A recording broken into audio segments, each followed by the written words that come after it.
Hey there, Magic players. Barry White here with MagicUntapped.com and Magic Untapped right here on YouTube. I'm here coming to you from MagicCon Chicago, and with me, as you can see, is the Mark Rosewater, head designer for Magic the Gathering. Mark, always an honor to have you here on the channel. How have you been this weekend? I'm doing great.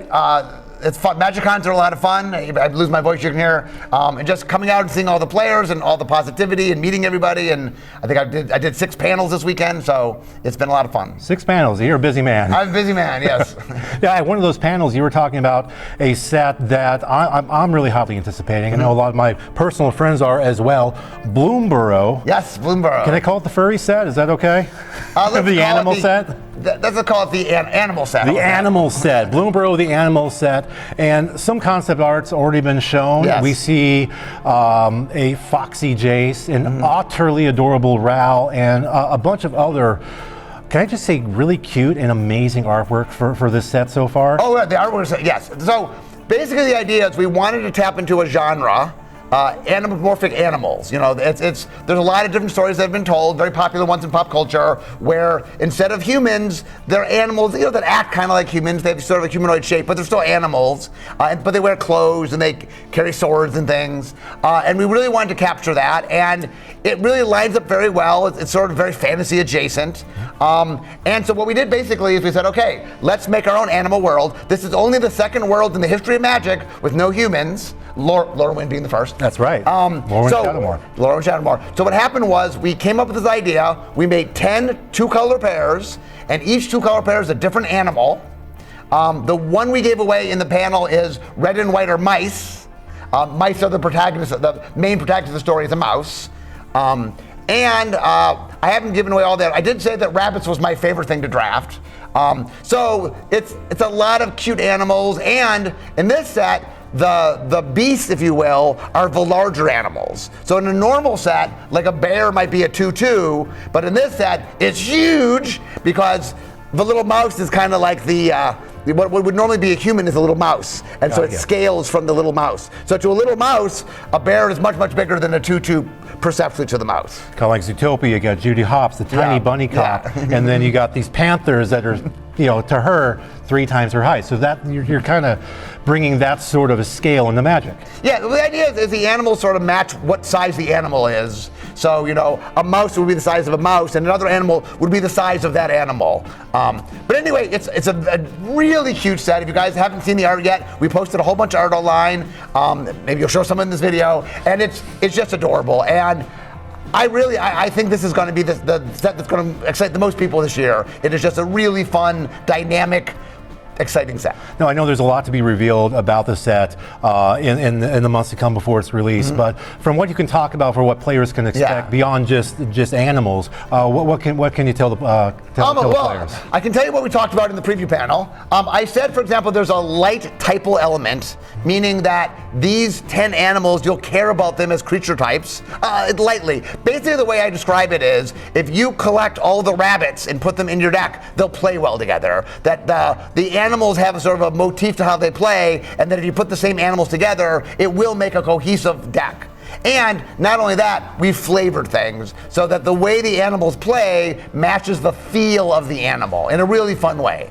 Now, beyond the 10 animal pairs, are there going to be a couple one-off animals, a skunk, a ferret, something like that? So there will be a lot of one-of animals. So if your favorite animal isn't one of the 10, there still will be creatures of some of the animals. And there's giant animals that are the monsters, and so those will appear as well. But no humans. And the one human that we know is on the world, Ral Zarek, has shown up. When planeswalkers come to Bloomburrow, they turn into animals. And so we saw the picture of Ral, and Ral becomes an otter. So they do, they're human everywhere but in Bloomburrow. They become the animal. When you come to Bloomburrow, you become an animal. So anyway, we had a lot of fun with that. And yeah, like I said, I really recommend for the people out there who are excited, we put a bunch of art out, and it is really, we have a lot of fun mechanics. This is a sort of an animal top-down set, if you will. Meaning we said, okay, we want to capture when we're on Innistrad, we're capturing Gothic horror. When we're on Theros, it's Greek mythology. Well, here, it's animal. We're top-down animals. And so we did everything we could. The mechanics feel like animals. The way the animals play feel correct. And we just made something that is very endearing and a very fun set. It's definitely a little lighter set. The tone's a little bit lighter. Not that there's not drama and excitement, there is. Basically, the general story that we talked about on the panel is we met this little mouse named Mabel. She makes a team of other animals that go together, and they go out on an adventure, and hopefully they'll save the day. Can you talk a little bit about some of the inspiration? I obviously can't talk about some individual cards right now, but some of the inspiration behind some of the cards we might see, such as maybe Disney's Robin Hood, Secret of Nim, and pulp culture? Well, I mean, in general, more when we do work, it's trying to hit the genre as a general thing. Like, for example, mice as protagonists just runs rampant through a lot of different kind of like stories. Red Wall.